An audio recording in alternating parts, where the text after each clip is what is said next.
Hello, my name is Jill Coyle, and welcome to another episode of No One Dies from Divorce, where we talk the nitty-gritty aspects of divorce and help each other come through this not only surviving, but thriving. I'm a divorce attorney, and I'm interviewing other experts and people just like you who are going through or have been through a divorce, so you can have the latest and greatest information on all things before, during, and after divorce. Let's dive in. Welcome to another episode of No One Dies from Divorce, you guys. I am excited to be back. It is a fresh Monday morning and almost the end of March. I don't know when this episode's going to air, but I'm excited to always come and talk with you guys week on, week off to help you guys not only survive divorce, but thrive through it. And today, my special guest is Karen McMahon. She hails us from, where are you, Karen? I'm in Gulfport, Florida right now. Florida, beautiful. I hope the weather is well. Karen, we are going to be talking about raising teens and young adults post-divorce and how to cope with a high conflict spouse. I think this is a really great subject for us because we talk a lot about kids and how your kids are going to be okay. But specifically in this, I think that we wanted to be more focused on teens and young adults because it's a different kind of approach that we recommend that parents take when dealing with divorce. And this is a topic that I know affects a lot of my listeners. So Karen, thank you so much and welcome to the show. Oh, thanks for having me. I'm excited about our conversation.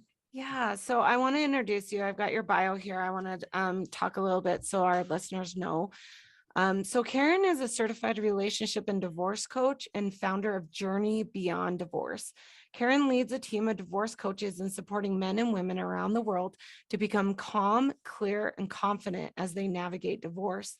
Karen began divorce coaching in 2010 after recognizing that the pain of her divorce led her on a transformational journey into an incredible new life. During her 3.5-year tumultuous divorce, Karen had a laser focus on healing and refining herself. She found her true voice, learned to set suitable boundaries, and surrendered what she could not control. I love that, Karen. Karen has since spent the last decade helping thousands of men and women navigate the emotional and practical difficulties of relationships, breakups, and divorce. Karen is the host of the acclaimed Journey Beyond Divorce podcast, co-author of Stepping Out of Chaos, Turning Pain to Possibility, and co-creator of JBD's exclusive 12-step divorce recovery program.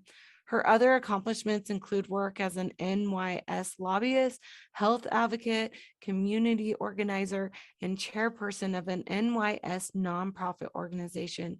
She's also the director of sales and marketing and successful small business owner. Karen, it's very, very easy for my listeners to know why I wanted you on my show because we just have a lot of things in common.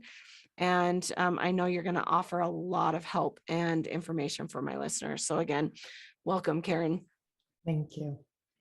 I wanted to just kind of start and give you the opportunity to share a little bit about your story and how you got to where you are today.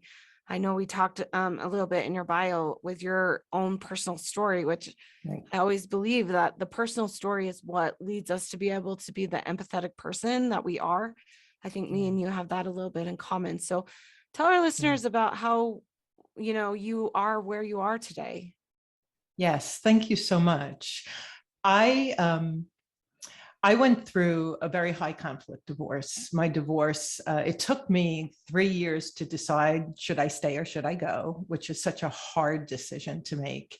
And once I decided to go, it was another 3.5 years. And I didn't know anything back then about personality disorders. And so I was always trying to logically understand things that were happening in my relationship. And there was a lot of anger. The police were involved. CPS got involved with the kids. My children were in group therapy programs. They had their own therapist. I had a therapist. And I was a salesperson doing really well. And I lost all of my business because I was an emotional hot mess. And to the point where I had friends who would drop off groceries at the back step because my ex, living under the same roof, wouldn't share any funds, and it was the only way I could feed my kids. Right. And then when I left my marriage, I was $60,000 in debt. That was my settlement. And so in every way, shape, and form, I feel like I was created to do this work, because as painful as all of that was, and I was a reactive hot mess through part of it, I found the 12-step program, AlAnon, which tells you to keep the focus on yourself and keep your side of the street clean, and a lot of other slogans that were incredibly helpful. And so with my therapy and that program, when I did finally emerge 3.5 years later, I really liked the human being that I was. And when I entered, I was pretty much an out of control rageaholic. And so once I landed on the other side, Jill, selling what I was selling, which happened to be commercial printing, fell so flat. And I just thought there has to be something more important that I am meant to do in this world after going through such a transformational experience. And that's where I found my way to coaching. I love that. I mean, we talk a lot about how it's a refiner's fire. I mean, your divorce is going to be one of the hardest challenges of your life.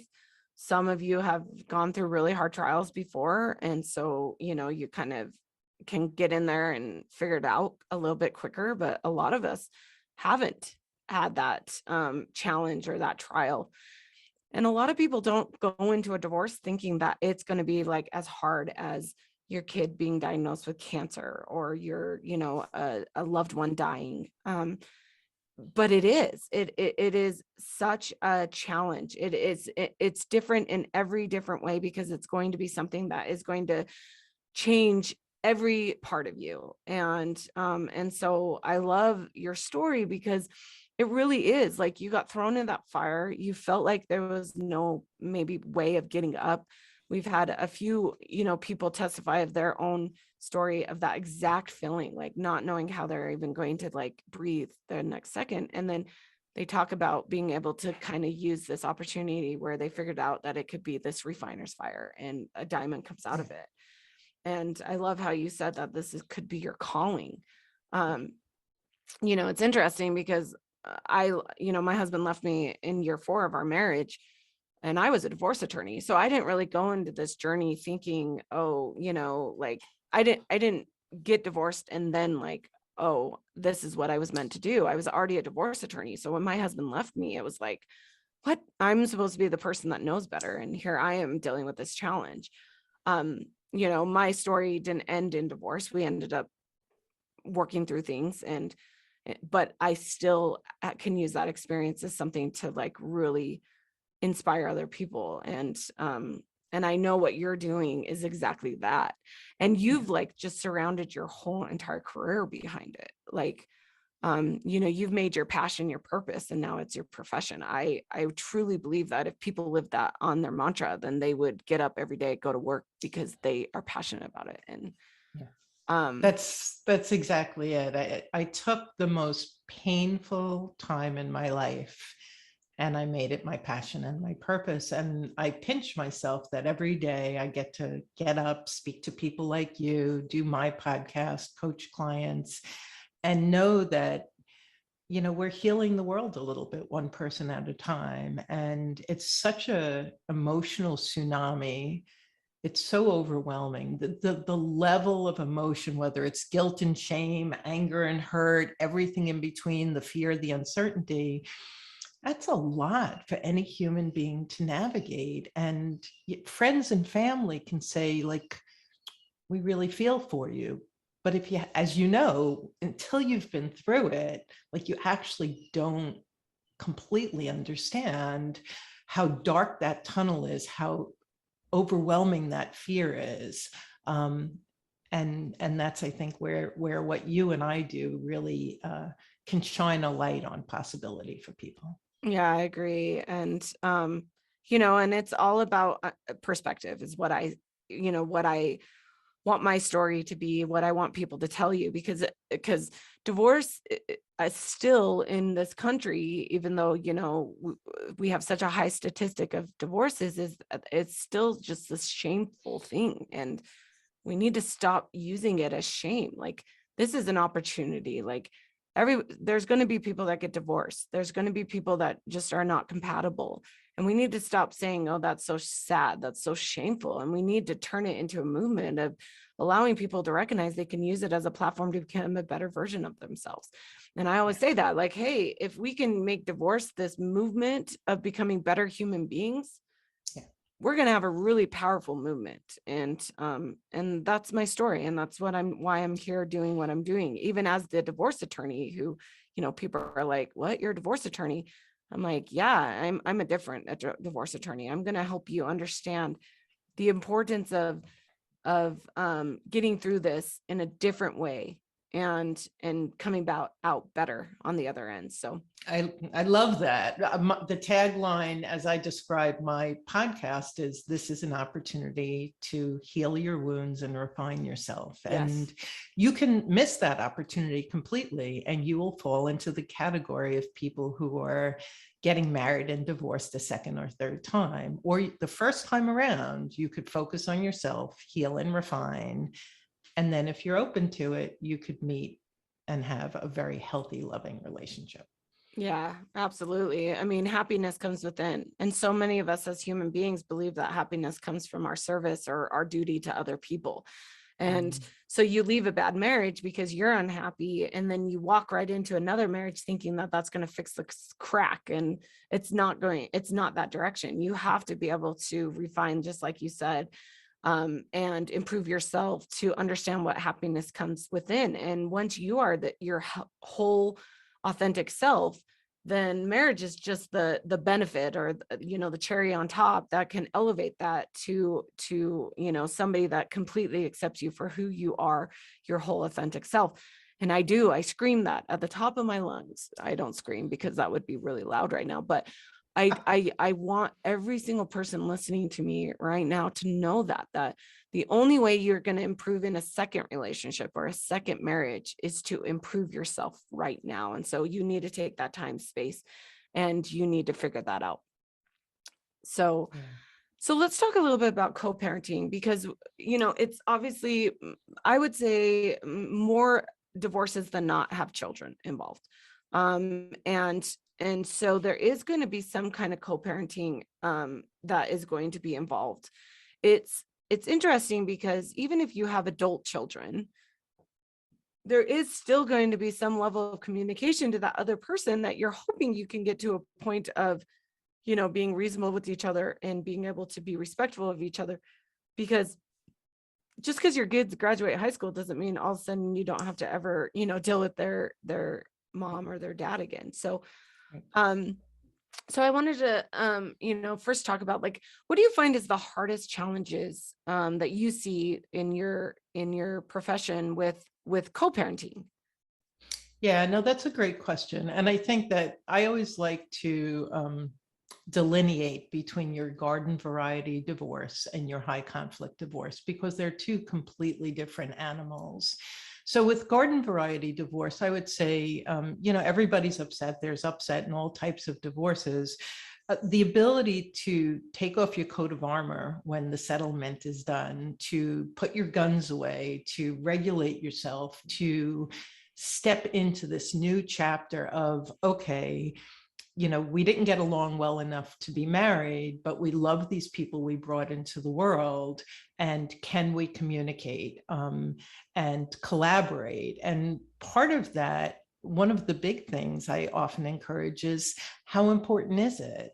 Because he or she is not going to parent the way you do all the time. And if you have the relationship where you can agree on all rules, that's fabulous. If you can agree on some rules, that's wonderful. And so I think that right from the beginning, part of it is really deciding. I was just speaking to someone who, you know, was really upset that their child went 2 mornings without breakfast. And I'm like, your ex can choose to feed popcorn or Fruit Loops and Is it great? No, but how important is it? Like, can we look at the big picture? And so I think that's part of it. And the other part of it is, don't try and change your ex. Like, if you could have done that, you wouldn't be where you are right now. Yeah. So when issues come up, I think very often there's an opportunity to make every effort to communicate, then decide what your rules are.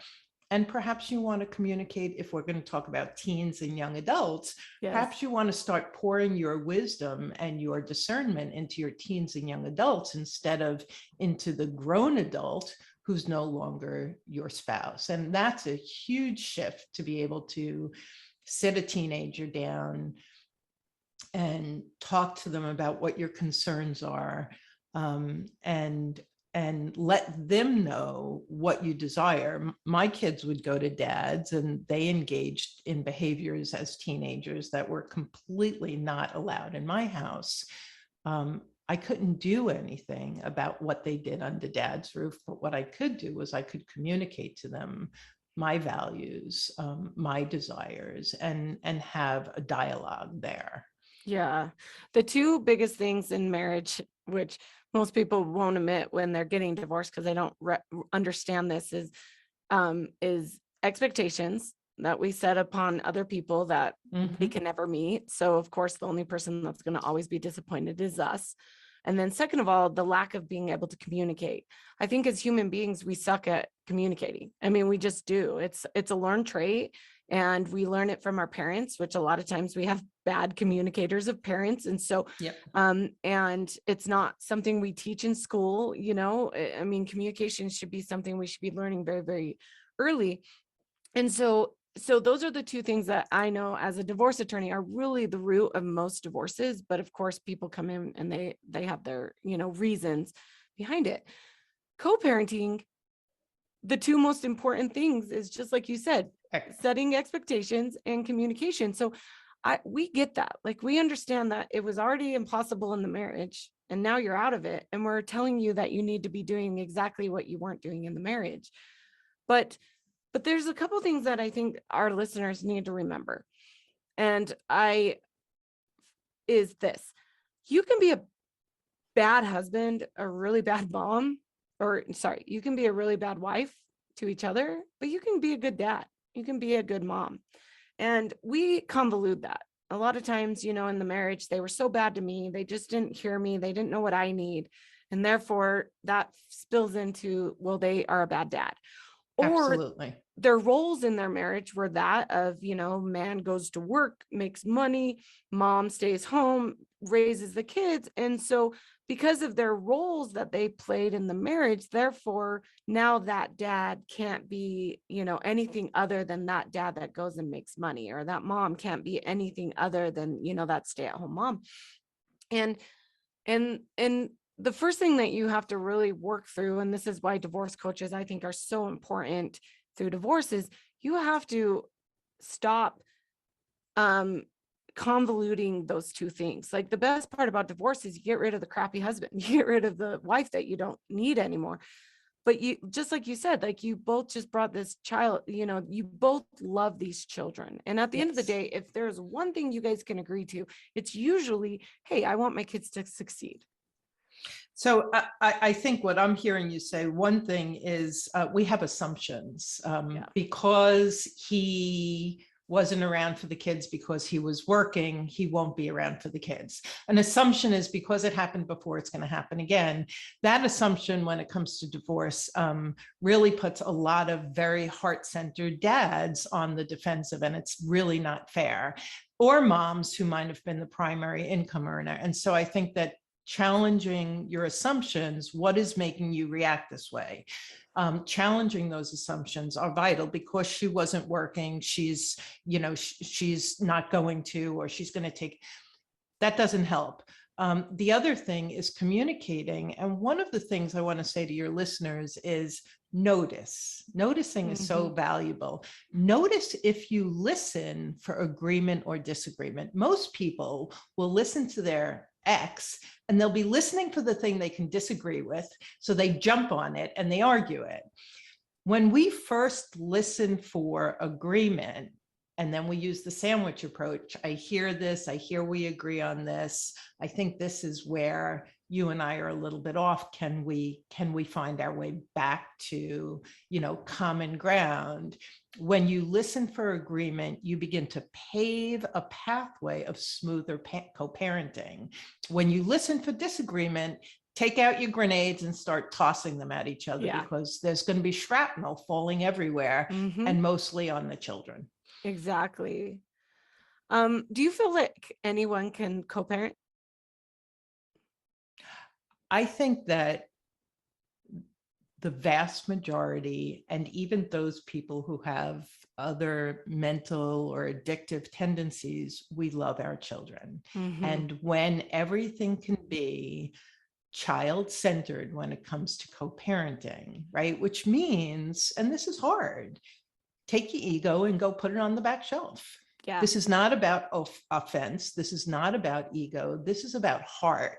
And if our heart is for our children and we're doing what's best for them, I believe that the vast majority of people are very capable of co-parenting and co-parenting well.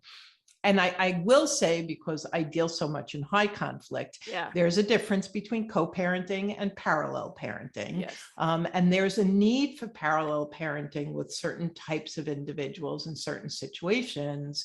And it's important to know which one you fall into. Everyone in the world thinks they're divorcing a narcissist. You're not. You're divorcing someone who's fearful and angry and reactive, just like you are. And then there are people who do have mental health issues, addiction, and other things that skew their perspective. And you need to be honest and real about that as well. Yeah, absolutely. And we're going to talk a little bit more about high conflict co-parenting in a little bit, versus parallel parenting. One of the things is that I truly believe that anybody can learn to co-parent. But it's a matter of perspective. If you're willing to look inward, just like you said, make a child-centric approach to this, you can learn to co-parent.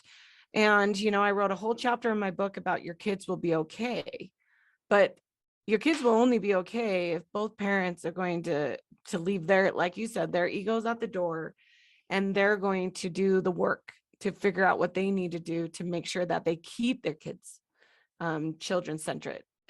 And it's hard. I mean, Karen and I are not going to be naive to the fact that this is easy, or this is something that, is just like, you just have to give in to everything your ex wants, or that's not what we're saying. But there are things that you can do to really look inward to, help yourself be able to really support and make sure your kids are going to be okay.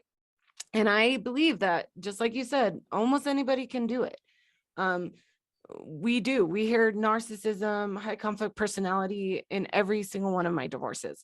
I'm a high conflict divorce attorney. I'm a high litigation attorney. When they come to me, it's because they need Jill Coyle. They're willing to pay for Coyle Law because we are litigation attorneys. So I get that my skew of it, and the thousands of divorces, I hear it all the time. And at the end of the day, 90% of my divorces we're able to get really good fair settlements. They're able to move on, and I never hear from them again because they're really able to move.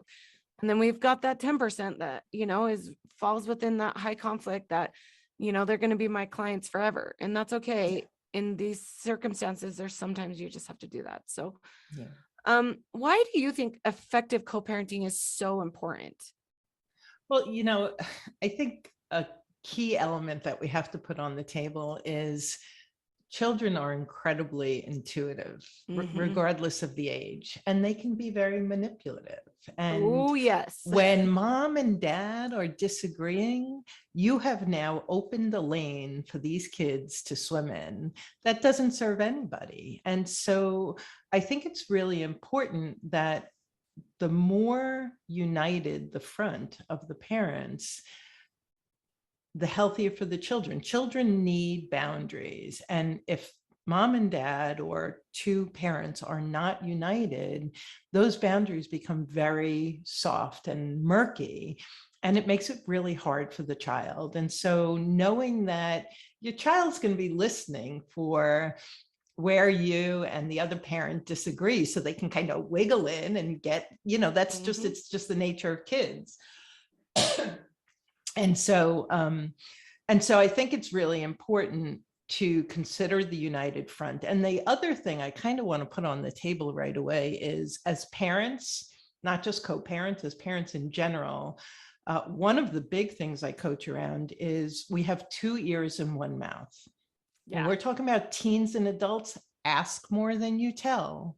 Learn what's going on between your kids' ears and in their heart, because by asking, you're not only going to find out more, they're in articulating what they're thinking or feeling or wanting, they're going to learn more about themselves. And so often we tell, a kid asks a question, we give the answer without trying to find out what's behind the question. Like, what's really bothering you? What do you really need? And so I think a key part of parenting is that, especially as our children enter, because we have to shift the way we parent. So as they enter tween, teen, I like to call it emerging adults in their early 20s, that's a phenomenal time, especially if they've gone through divorce.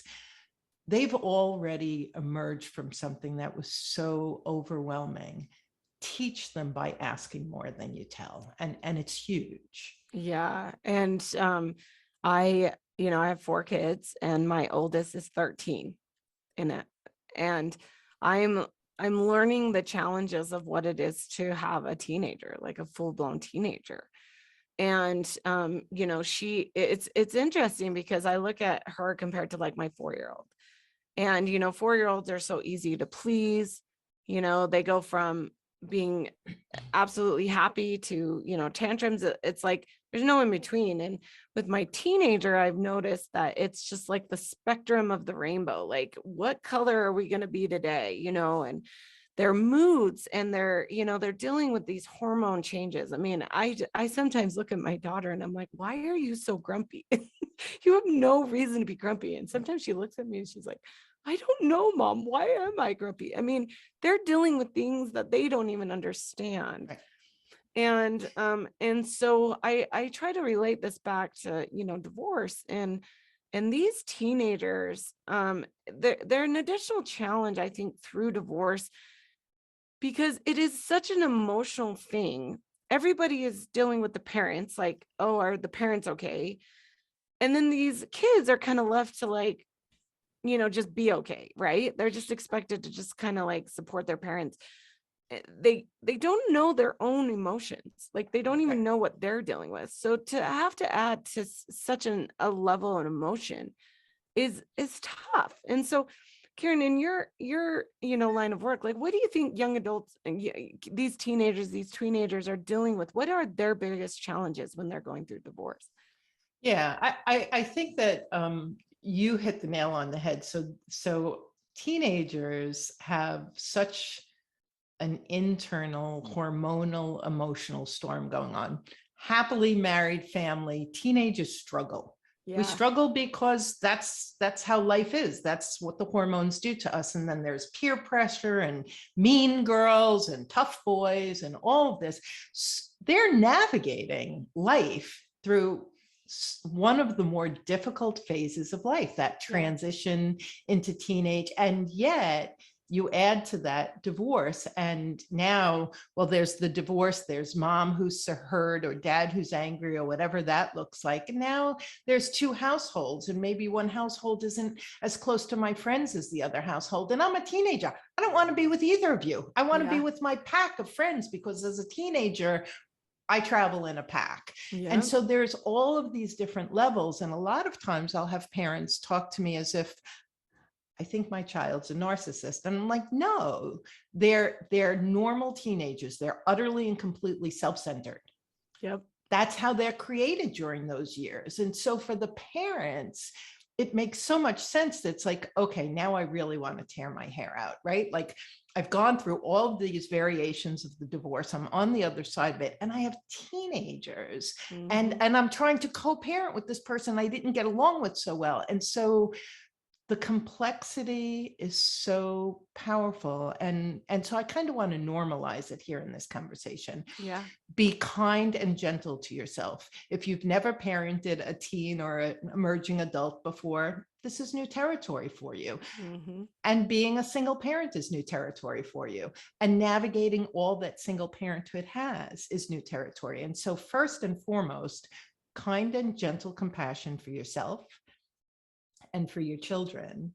2 ears, 1 mouth. Like there's a couple of rules that when you follow them, when you start asking your teens and your emerging adults questions, that's going to be so powerful and wonderful, because there'll be a different kind of dialogue. So Yeah. often with parents, it's like, I tell you, listen, that's not going to work so well. And it's certainly not going to foster the kind of depth of relationship you desire to have with them as they emerge. Absolutely. And teenagers also, I mean, they might not like outwardly show this, but all they want is unconditional love from their parents, which is hard when they're being such little jackasses. Like Yes. it's hard as a parent to like want to go that extra reach of, and when you're going through a divorce and you can barely get yourself off the floor, I mean, to be able to stand up and then give that unconditional love to a teenager who's being, snippy or mean to you. Snarky. Yes, it's really hard. Yeah. Which is why like it is so important, if you're going through a divorce, especially with kids, to get your own personal help, your own personal cheerleader, your own personal therapist, coach, whatever you can do to help mentally recharge you and emotionally recharge you, because you're going to need every ounce of energy to still show up for these teenagers. They need you. Yeah. And sometimes in a divorce, you sometimes think, okay, my little kid needs me to feed them and needs bathing. And so you show up for them because that's just what they need. And sometimes you forget that your teenager who can feed themselves and dress themselves, you're like, they're fine. They don't need me like that. And Yeah. that's actually the complete opposite of what you should be doing and showing up for your kids. And if I could just give 2 examples. So I would challenge the listeners, how well do you know your children? Yeah. One of the things that I learned as a single parent was that when my kids were maybe the 13, 14, when they were tired, it was like truth serum. So if they were tired and we were sitting around talking and I was asking good questions, they would share more with me. My children shared a lot with me because I built a foundation of trust. Building a foundation of trust involves honoring, respecting, listening, like that's all part of it. The other thing that was such a brilliant tool for me was teaching my kids how to drive. I would go to these big empty parking lots, and even before they had a learner's permit, I'd take them to these big empty parking lots. I used to live in New York near Jones Beach. In the winter, I'd put them behind the wheel of the car, and they were so excited and delighted about learning this new skill, about feeling grown up, about being trusted by me with my car. They would talk and talk. I would learn more about their lives and their friends. And so part of what I want to encourage is pay attention to what softens your child's heart, what opens them up. And here's the thing, if your kid is, your typical snarky teenager, and you snark back, you take it personally, you get defensive and reactive, it is not going to move you toward a better relationship with them. And 2 tools that we share with everyone is acknowledge and validate. Yeah. Given the way you're looking at the situation, it makes sense that you feel like I'm being unfair. It makes sense that you're angry with me. Given your perspective, I completely understand that.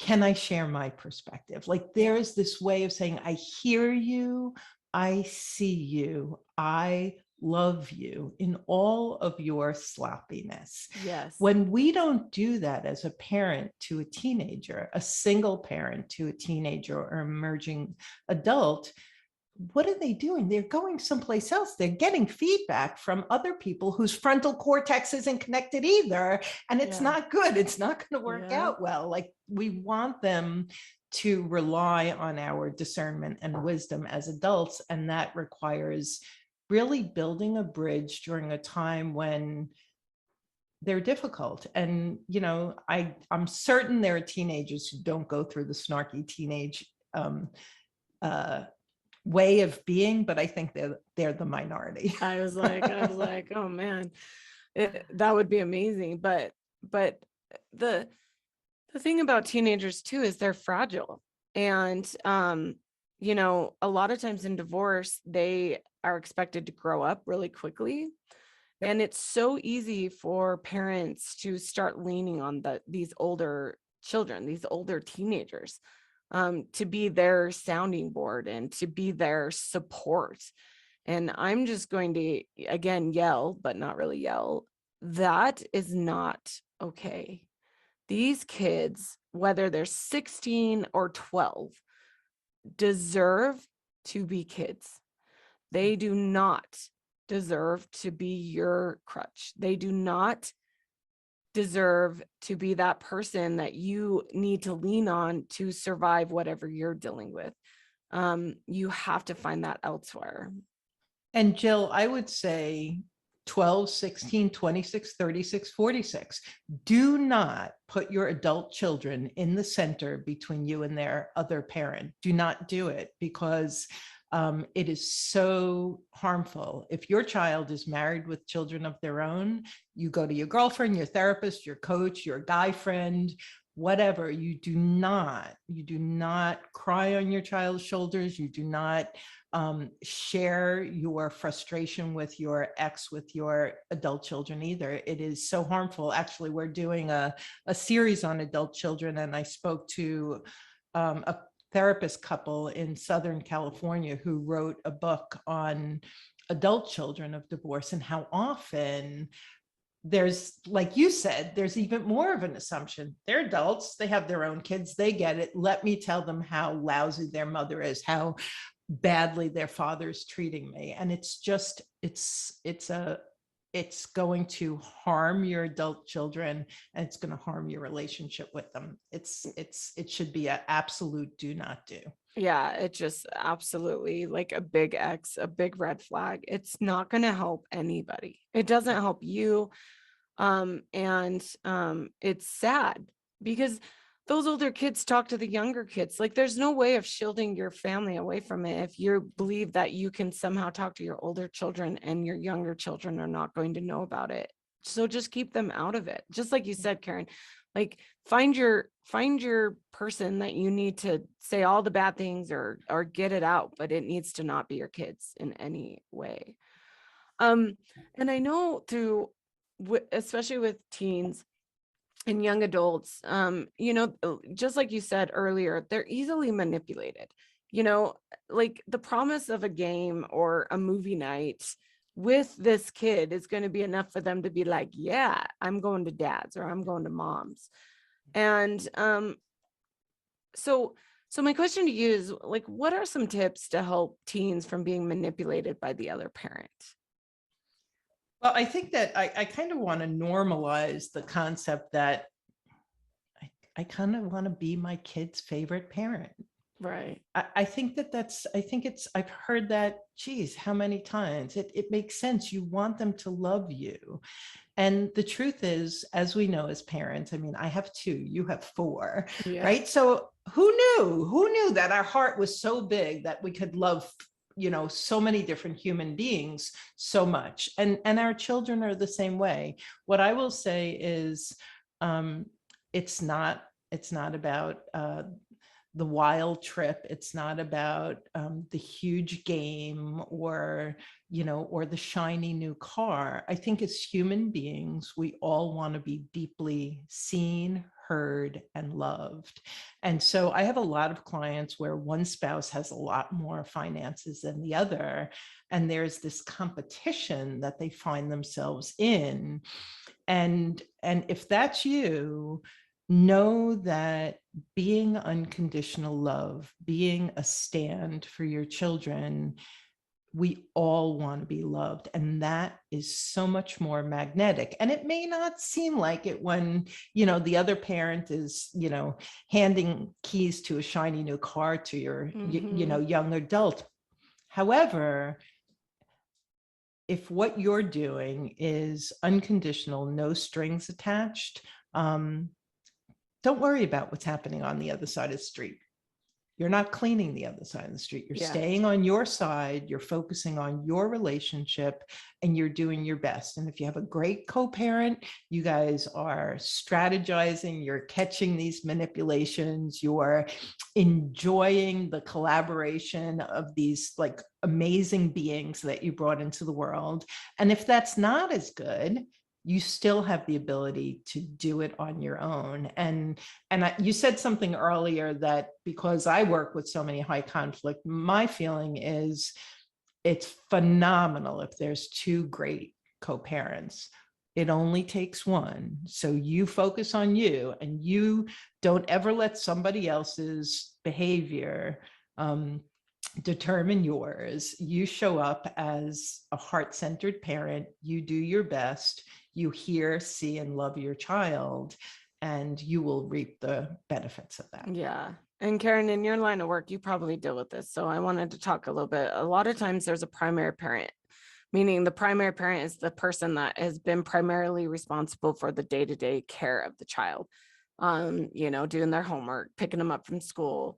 And a lot of times that falls to the mom just because it's more of a maternal role. And we live in a patriarchal society where that's just kind of been tradition. Yes. And it's no fault of dads, but it's just, we're not in an equal society yet. And because of that, a lot of times there is a little bit of manipulation by the primary parent because they have not been in that position and they want they are yearning for that child to love them. And so a lot of times it comes through manipulation because they don't know however to do it. So a lot of times these kids, they end up rejecting the primary parent because they are yearning for the love and acceptance of the non-primary parent who, maybe has been that person that's worked out of the home, or the dad, or it could be the mom. It could be a role reversal as well. And because of that, I've seen this a lot in my high conflict, not a lot, but in some cases where that child, has been with that primary parent primarily through their life. And then they get to a point in their teenage years where they decide to reject that primary parent and say, I don't want to be with you anymore. I want to be with this other parent.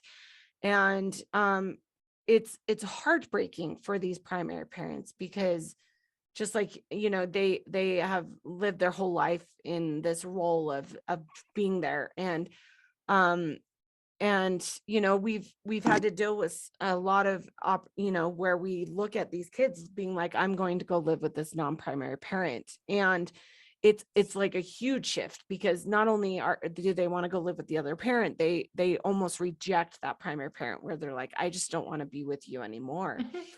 And it's heartbreaking. And in those kind of circumstances, and I want to hear your take on this, we get these primary parents that are just devastated and they're so angry at the other parent, and they just think that the other parent is this horrible person. But I guess my counsel to them is the primary parent is always going to be that primary parent in the hearts of that child. They always know you're going to be there and show up when they need you.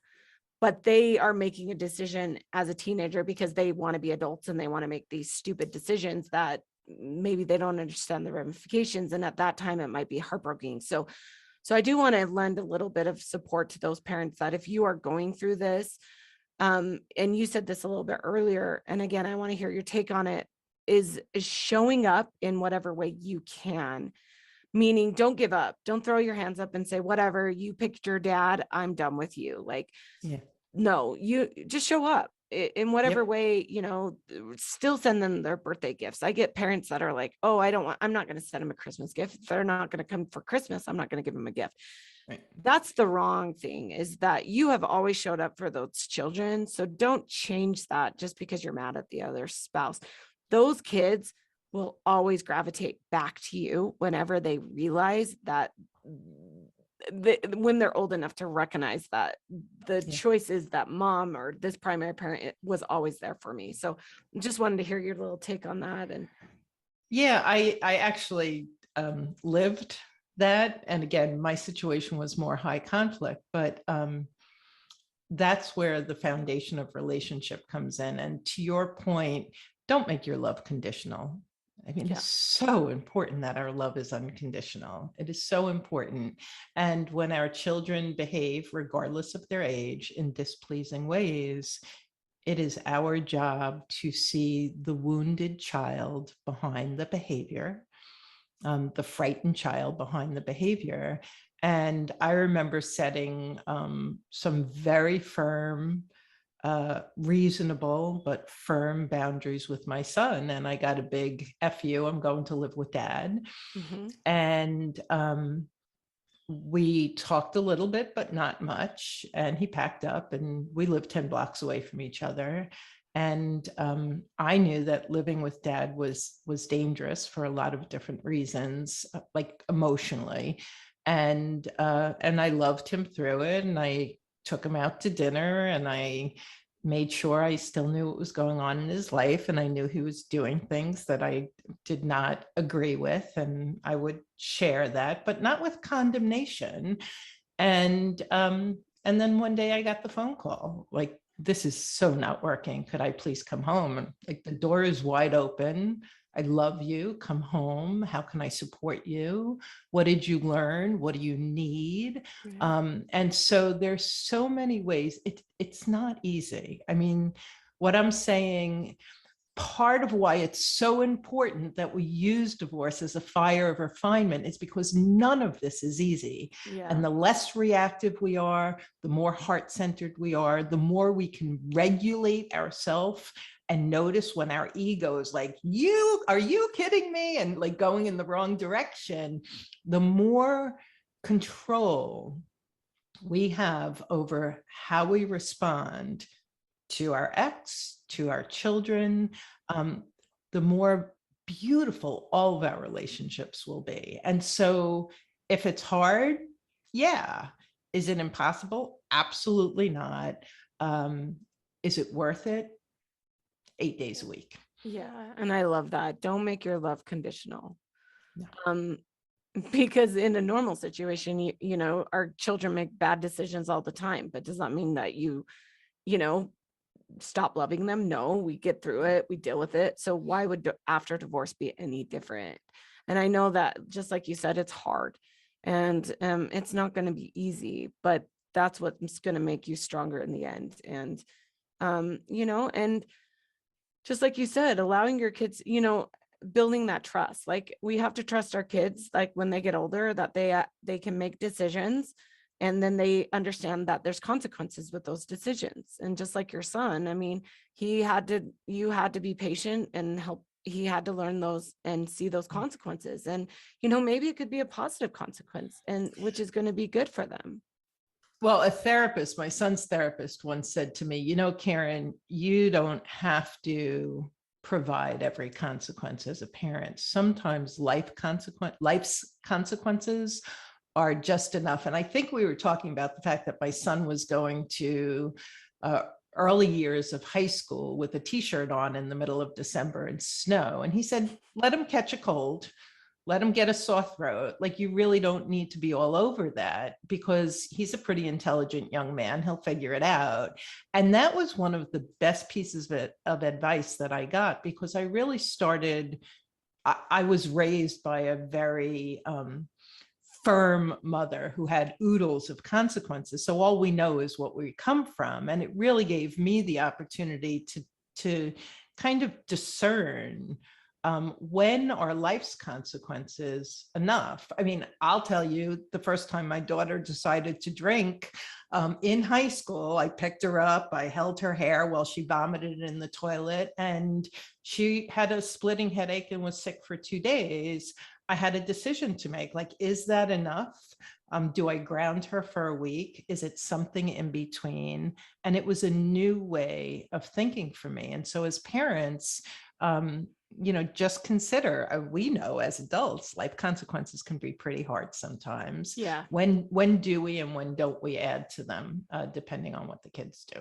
Oh, I absolutely love that. And honestly, some of this advice is just perfect for me as just a parent. I mean, just helping, because I agree with you. Sometimes we're so jumpy onto the consequence of I have to be the one to punish. But in the end, a lot of times these kids are learning this, and we need to be able to sit in that and then be able to talk to them. I love that. I think, Yeah. And those are the questions, like, what did you learn? If you could do it all over again, what would you do differently? Like, really, for you and them to understand, like, what came out of this. And if it's BS, you're going to know it. Yeah. And if it's really heartfelt, you're going to know it. There's just incredible opportunity in the difficulty to get closer to your kids. Absolutely. And one of the questions we get asked all the time is, when can my kid decide who to live with? Yeah. And I mean, the short answer is, in Utah, the statute states that a 14-year-old can have some preference, but the court may take that into account, and they may not. It's all based on best interest. But I always say that it doesn't matter the age, it doesn't matter the preference of the child, it's what's best and what the parents. We all know that continuous frequent contact with both parents is very, very important. Even as teenagers, there are studies that show that they need moms for certain reasons and they need dads for certain reasons. And therefore, I'm not like this attorney that says, oh, your 15-year-old wants to live with you. Well, great. It's going to be a walk in the park. It really needs to be more of a, let's help these kids understand that they're going to have both parents in their lives for the rest of their life. And they need to have some kind of relationship with them, whether it's, every other weekend, or it's more equal, or, or the dad or mom picks them up for dinner. Like, there's all different ways of this working, but at the end of the day, they are going to have some relationship with that other parent. So, I get parents all the time that says, I want sole custody. I want, and I laugh, because I'm like, why? Well, he's mean, or he's manipulative, or she's, she's controlling, blah, blah, blah. And I look at him and I said, you understand that even if they get minimum time, you get sole custody, they are still going to have time with their child to have a relationship with them. So we can't go into this just saying, oh, they're these horrible parents and therefore I want this, because at the end of the day, they're still going to have time with the kids. Like, we want to work on a parenting plan or a way that they can be safe, obviously, but give them the opportunity to have that relationship with both parents. Absolutely. And I think you ask, what is it that makes you want to go live with daddy right now, or with mom right now? And tell me more about that. And how do you feel living here? And what do you think is going to be different there? And, and what would change between you and me? And there are so many phenomenal questions to ask that they haven't thought about. Yeah. And if you're not doing it attacking with the questions, but really being curious and trying to understand, you're both going to walk away with a better sense. The other thing I'll say is, your kids turn 14, 15, 16 years old. If they want to go to dad's house, they're going to go to dad's house. Like, if they want to be out with their friends, and this is what I hear more than anything, I don't want to be with either of you. Yeah. I want to go be with my friends. I want to be with my friends every moment I can. And when I'm not with my friends, I'm going to be in my room. And so there's actually such limited time that we get with many teenagers, whether they're studious and they're studying, or they're social. My son was an extreme extrovert, still is. For him, having a pack of 20 people was important. he had to squeeze me in, and I could take offense to that, or I could acknowledge and validate how great it was that he was so comfortable in his own skin, that he was so social, and what does that look like for you and me? And so a pastor of mine once said, what happens is parents don't always transition with their children. So from the 4-year-old to the 9-year-old, to the 14-year-old, to the 18-year-old, to the 24-year-old, we need to change the way we parent as they change. We're going from being on the ball field to standing on the sidelines to sitting in the bleachers. And if we don't change with them, we actually can harm the relationship more than help it. Absolutely.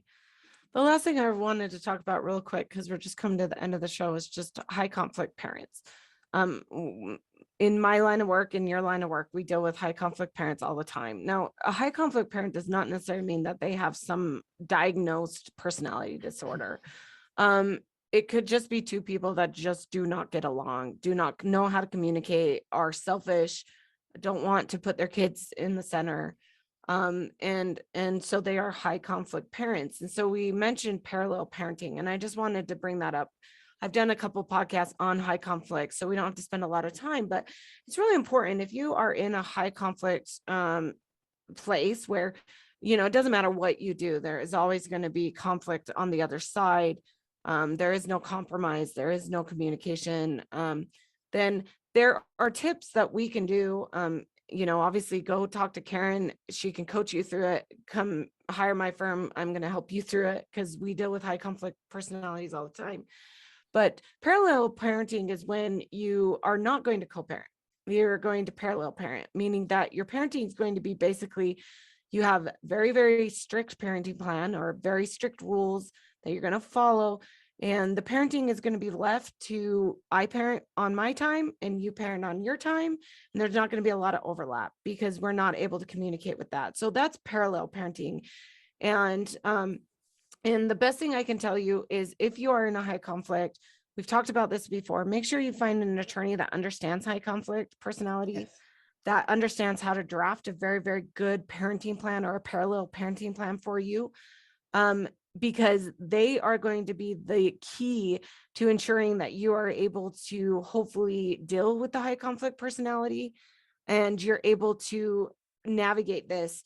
Karen and I are going to be the first one to say it's not going to be easy. It's going to be really hard. Most likely you're going to be in and out of court. But there are tips and tricks that you can do. I'm sure you have it laid out a little bit in your book, Karen, in what you're doing in your podcast. You probably talk about it a lot. I have a chapter in my book about high conflict personalities. And the tips that I give my clients that are very, very regular is make sure you have boundaries. That's where your good orders are going to come in. You need like very, very clear orders that say, this is what you do. And then you have to follow the order by the law. Don't give them an inch because they're going to run a mile.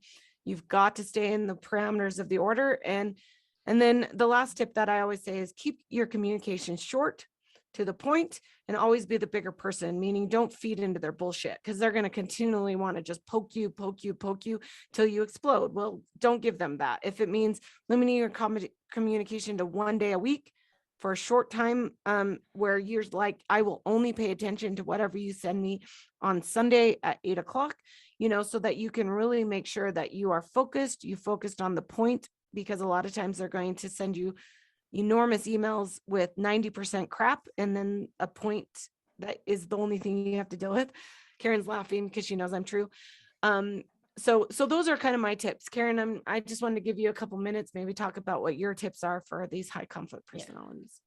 Absolutely. I think that the piece of not taking the bait, you're going to be baited, and taking the bait, biting, is like throwing gasoline on a fire that you want to go out. It's going to flare. You're going to get burned. Your kids are going to get burned. And so, how important is it?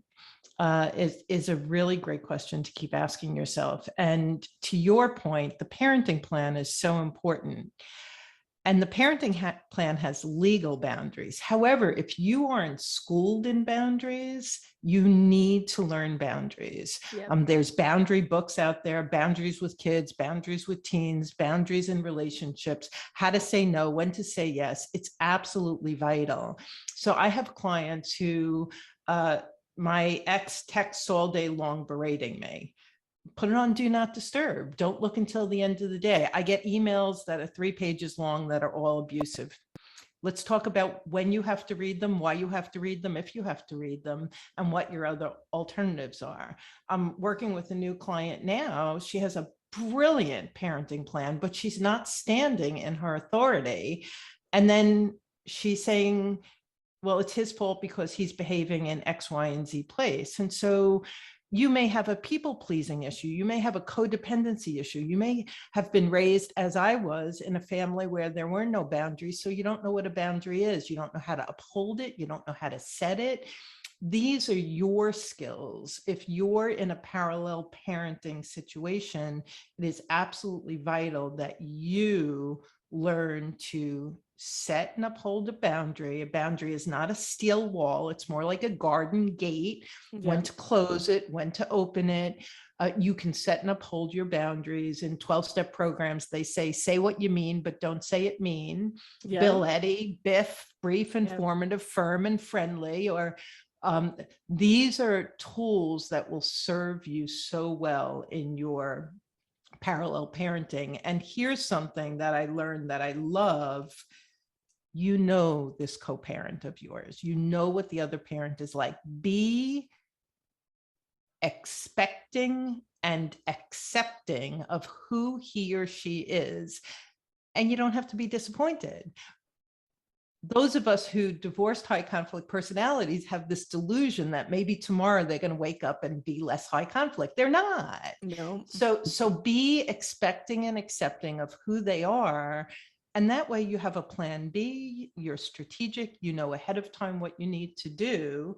And stand in your authority. If you've got a great attorney like Jill who set you up with a really rock solid parenting plan, now it's your responsibility to stand in that authority, as uncomfortable as it may be because you've been pleasing for so long. Yeah. This is your opportunity. And here's the thing.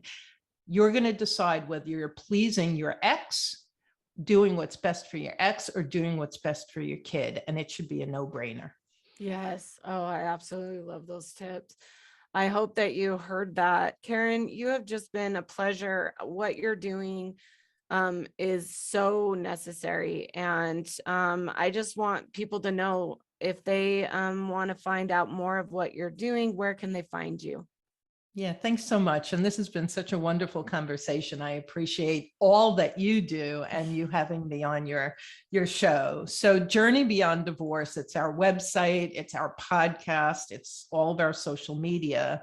But we have a special gift that I'd like to offer your listeners. And it's called a Rapid Relief Call. It's a 1-hour completely free coaching session, no strings attached. So if you're listening and you're struggling with something, I have a team of myself and 5 other coaches. Go to rapidreliefcall.com and you can book your perfect time, and we will give you an hour of our time to help you get clear, create an action plan, and begin to move in the direction that you want. And so that's our gift to you. Oh, thank you so much, Karen. I know our listeners will appreciate that. And remember, this is the opportunity for you to grow, to become, to sit back and find out what you're worthy, and that you're deserving of happiness, of fulfillment, and use your divorce as that platform to do that. I know that Karen and her team are helping lend that hand to get you there, and to help you know you don't have to do this on your own. And so Karen, thank you so much. I just wish you the best. I hope that we can have many more conversations in the future. Thank you so much. Thanks. Right back at you. That was another episode of No One Dies from Divorce. Remember, if you want to an episode on something that you've really been thinking about, or you have a question for us, send an email to Jill at Jill@jillcoyle.com. We can answer those questions, and we can make sure that you are taken care of, and it might show up on the next podcast. So remember, no one dies from divorce. Till next time. Thanks, Karen. Thank you for listening to this episode. If you enjoyed, please subscribe, follow, and share. I'd love to hear your questions and feedback. You can contact me at community@jillcoyle.com. See you next time. I am an attorney, but I am not your attorney. Any advice given on the podcast is general and shall not be construed as legal advice.